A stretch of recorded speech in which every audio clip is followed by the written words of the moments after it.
Hello and welcome to Telesur. I'm Carla Gonzalez in Quito, and this is from the South.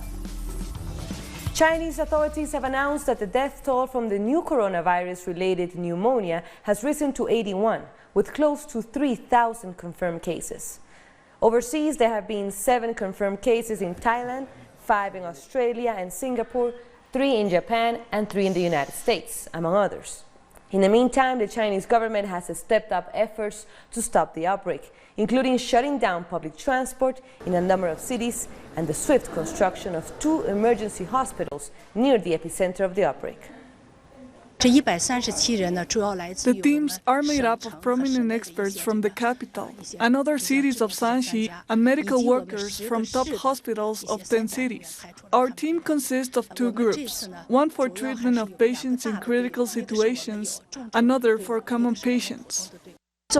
As a medical worker, a respiratory doctor, and a member of the Chinese Communist Party, I need to fight together with the people in Wuhan on the front line because it is the best way to help them. And the Chinese government has announced an extension to the New Year holiday until February 2nd in an effort to curb the spread of the virus. The novel coronavirus infection is a kind of respiratory infectious disease, and its main means of transmission is close-range contact. So, reducing travel and gatherings is the most effective way to cut off the means of transmission.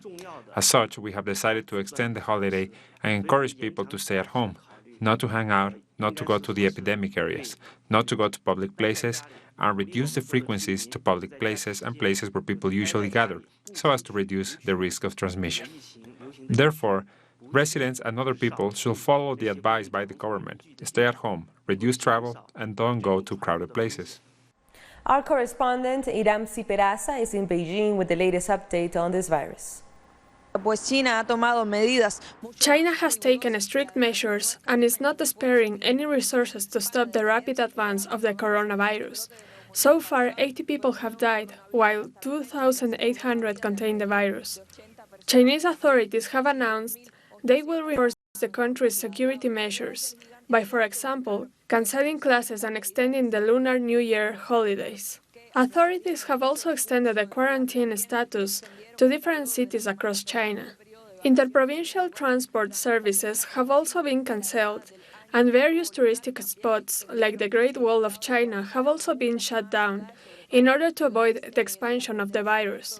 According to official statements, these measures are taking place due to recent studies which have shown that the virus is becoming more contagious by the minute. According to official information, the Tibet region is the only province that has not been infected by the coronavirus. Authorities have said they have tried to stop the virus with various treatments, but no one has been completely effective. Scientists have said they are working on a vaccine for the virus. Nonetheless, these studies are just getting started, making the creation of the vaccine last for months or maybe even years. Chinese authorities have also made public that 58 patients have been able to overcome the pneumonia caused by the coronavirus. It is also important to say that since the start of the virus, China has maintained strong communications with the World Health Organization. The head of the WHO has said he would travel to Beijing to help combat the virus, and also announced the creation of an international group of experts to help assess with this situation. That was Iram Peraza from China. The presidential candidate for Bolivia's Movement Towards Socialism Party, Luis Arce, held a news conference from Argentina on Monday. Joined by former President Evo Morales, Arce spoke about the damage that has been caused by last November's coup and by the de facto government. It was not just a political coup, but an economic coup. The de facto government immediately started to tear down our model, the one we worked on for so long, which bore many positive results and was hailed across the world. This de facto government has started to change the policies of Bolivia, and it has led to a sharp rise in economic uncertainty. Last December, for the first time, we saw indicators in the financial system that showed a marked decrease in deposits, something that never happened during our administration. There's a re-dollarization in Bolivia. For years, we applied measures to strengthen our currency, as Bolivia used to be dollarized before 2005. And people regained trust in our national currency because the economy was on the right path. After the coup, expectations were created, and people have been falling back on the dollar once again. For his part, the former president of Bolivia highlighted the process behind the nomination of Luis Arce and David Choquehuanca as president and vice president in the coming elections. After a long debate, we decided to nominate Luis Arce and David Choquehuanca for president and vice president. But in all honesty, there were some sectors of our supporters who were not satisfied with our choice. But thankfully, David Choquehuanca has been instrumental in explaining why we chose this particular ticket. A few days later, after some debate, we could announce that all sectors in Bolivia threw their support behind our candidates. On Sunday night, Bolivia's de facto president, Janine Áñez, asked for the resignations of all her ministers, mere days after announcing she plans to run for president in the upcoming general elections. Áñez's announcement comes on the heels of the resignation of her communications minister, who strongly disagreed with her decision to run for president. He said in a communiqué that the transitional government has lost its way and that Áñez is not working to restore democracy. Áñez took power on November 12 last year following the military-backed coup against President Morales and the violent persecution of his officials by far-right groups. And Cuba has denounced the decision by Bolivia's de facto government to suspend diplomatic relations with the island. The Foreign Affairs Ministry issued a statement condemning the decision, saying the move is due to pressure from the United States and its schemes to impose the Monroe Doctrine on the nation. The statement said that since it seized power last year, Bolivia's de facto government has carried out systematic acts to sabotage bilateral relations with Cuba. The ministry reiterated the country's respect for norms and principles of international law and its obligation of non-interference in other states' internal affairs. Coming up, heavy rains and floods kill more than 20 in Madagascar. More details to come.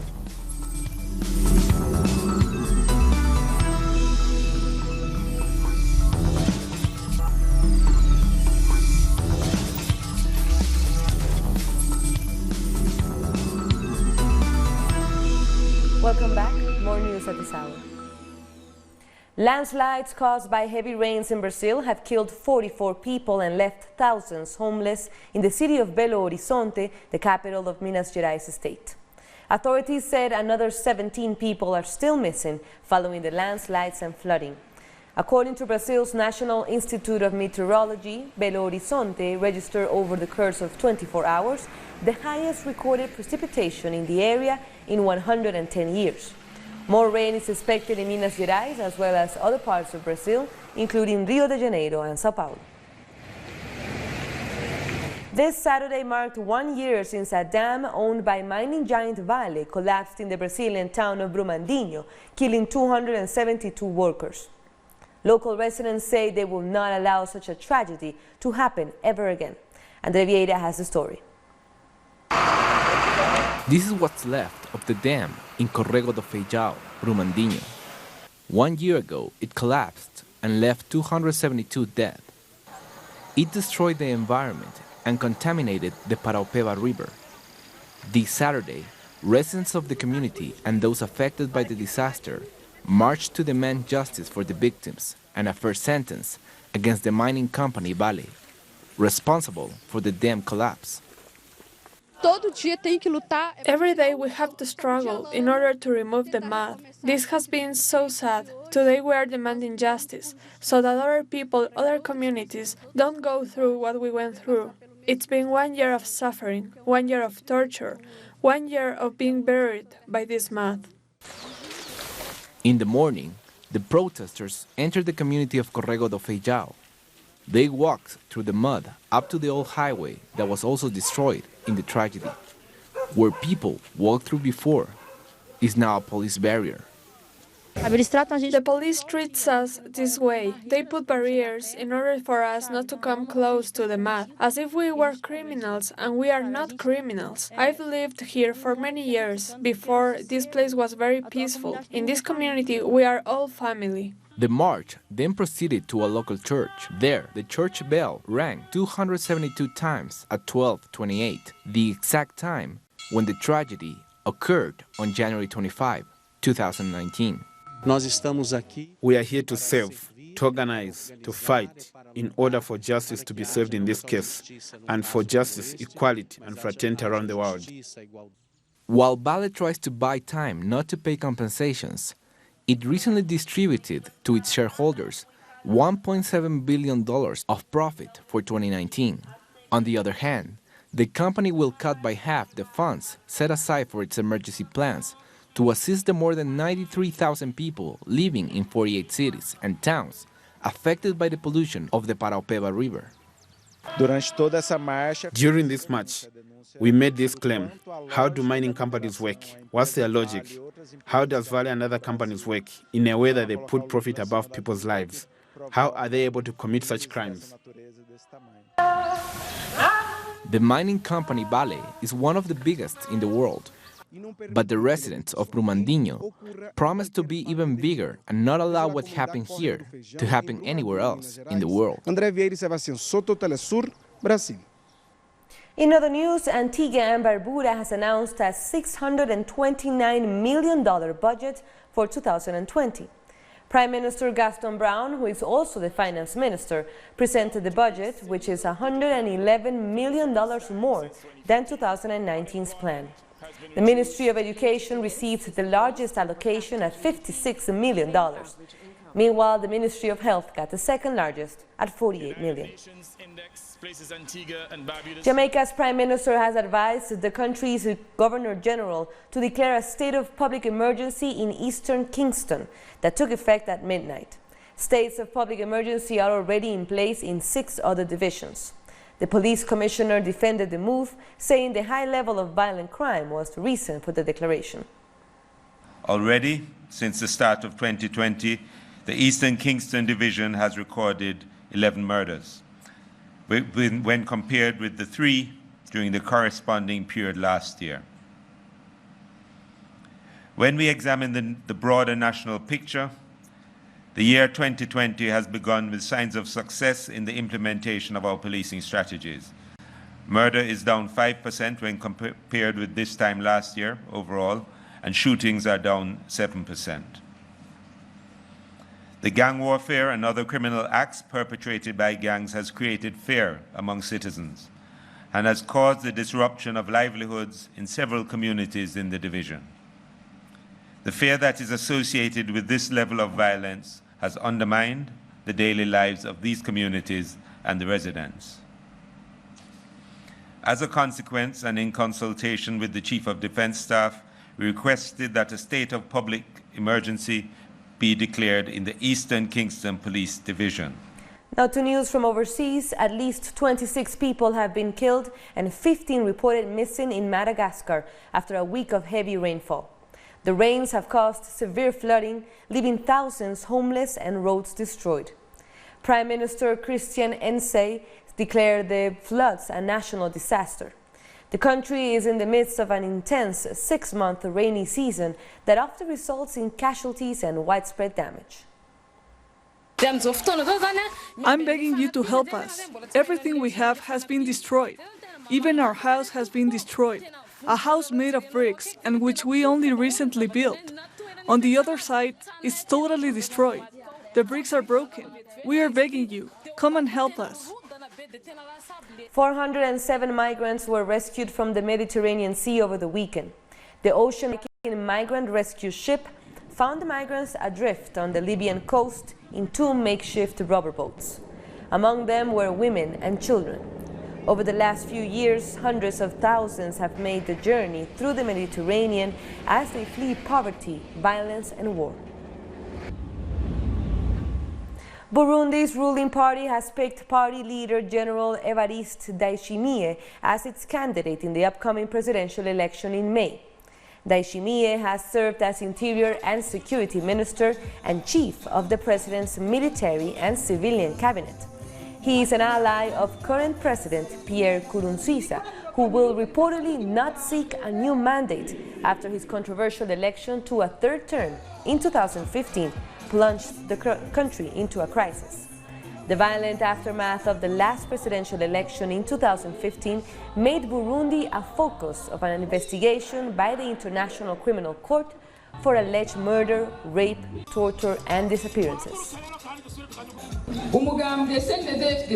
The CNDD-FDD party announces to Burundians and the international community that it will participate in the next elections with other political parties for this year, 2020. The person who will represent the party in these presidential elections is General Major Evariste Ndayishimiye. When we come back, protesters in Palestine reject Trump's vision for peace in the Middle East. Don't go away.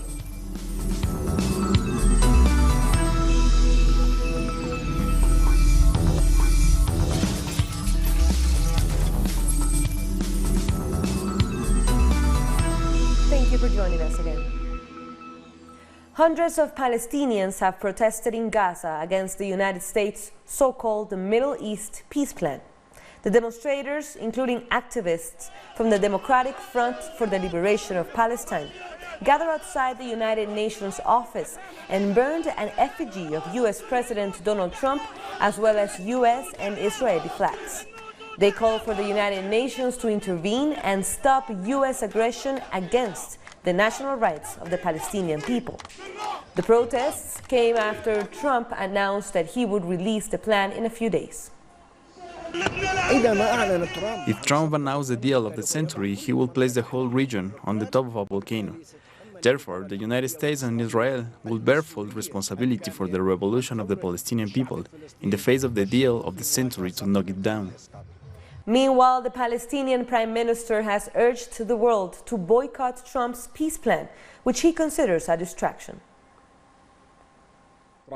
This is a plan to protect Trump from impeachment and protect Netanyahu from prison. It is not a Middle East peace plan, but rather a self-protection plan for its owners. It gives sovereignty to Israel over Palestinian land at a time when the International Criminal Court is discussing the issue of occupied Palestinian land.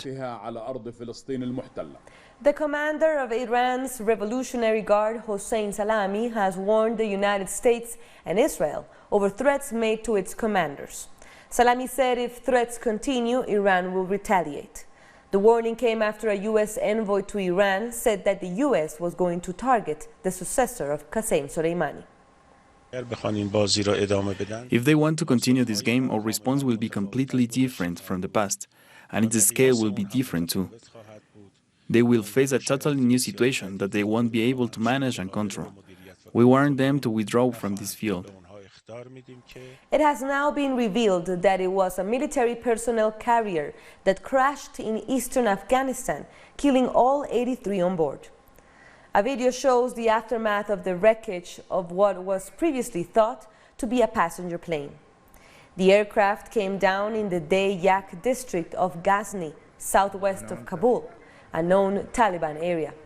Officials initially said the plane was owned by Afghanistan's Ariana Airlines, but that has since been denied. The Taliban now claims that it downed the plane after earlier reports said it crashed due to technical difficulties. Thousands of villagers living near the Philippines' Taal volcano have been allowed to return home. The villagers have been forced to evacuate to safety after the volcano erupted 2 weeks ago. The residents can now return as authorities say an explosive eruption no longer appears to be imminent. However, they have been warned to be ready to flee. On Sunday, the relatives of the victims of violence and forced disappearances marched in Mexico City to demand the government to move faster with their strategy to bring back peace to the nation. Violence and insecurity has greatly afflicted Mexico since 2006, when former President Felipe Calderón started a so-called war against drug gangs. Since then, people have not stopped mobilizing to demand justice for victims. Verdad, justicia, paz! Verdad, justicia, paz! The parents of the 43 missing students from Ayotzinapa joined in solidarity with thousands of Mexicans just like them, who have experienced firsthand the pain of losing a loved one. It's been 64 months since the disappearance of the students. We hold the Mexican state responsible, and they have to give us an answer. They have to punish those responsible. Erika demands justice for her parents and brother, who were killed in their own home, in the state of Mexico. My brother had severe cerebral palsy. He couldn't move his arm or legs. He was aware, and he heard how our parents fought for their lives. He heard how they were killed, and then they killed him too. In silence, they traveled through Reforma Avenue towards the Zócalo, where the presence of poet Javier Sicilia and members of the Lebanon family divided opinions. This government can't do everything in 1 year. It's been over 40 years of this crisis. The Lebanon family questionably used their U.S. nationality to promote U.S. interference in Mexico's internal conflicts. Meanwhile, Sicilia, who in 2010 led the movement for peace with justice and dignity, is accused of keeping quiet during the government of Enrique Peña Nieto when the killings of disappearances started. President, we know you're not responsible for this. You inherited this horror from administrations who only caused violence, impunity, and corruption. President Andrés Manuel López Obrador gave instructions to his security cabinet to meet with the marchers. However, these people refused to have the meeting. With an inaugural parade followed by thousands of people, the Uruguayan Carnival, considered the longest in the world, officially began. So let's have a look. Uruguay's carnival is famous for being the longest carnival in the world, and that's because it can actually last more than 50 days. This Thursday, the inaugural parade was held in front of tens of thousands of people and with almost 1,000 artists participating in the parade. Montevideo's carnival is a very extensive carnival, which has several activities. This is the inaugural one, which is the inaugural parade in the 18 de Julio Avenue, which is where all the groups that are going to be part of the festivity during the whole month of February and the initial part of March are presented.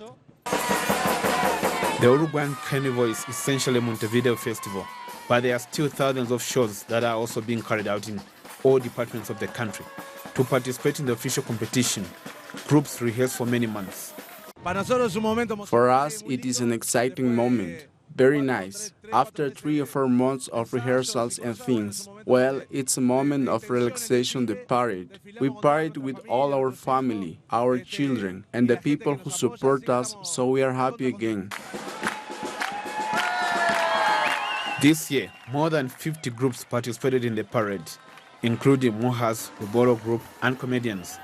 After the parade, the party goes on for weeks, on more than 30 stages distributed throughout the city's neighborhoods. The carnival is a celebration, but above all, it is a possibility to share divine moments with the family, with the friends, with the family that one chooses. Today is the beginning of the longest carnival in the world.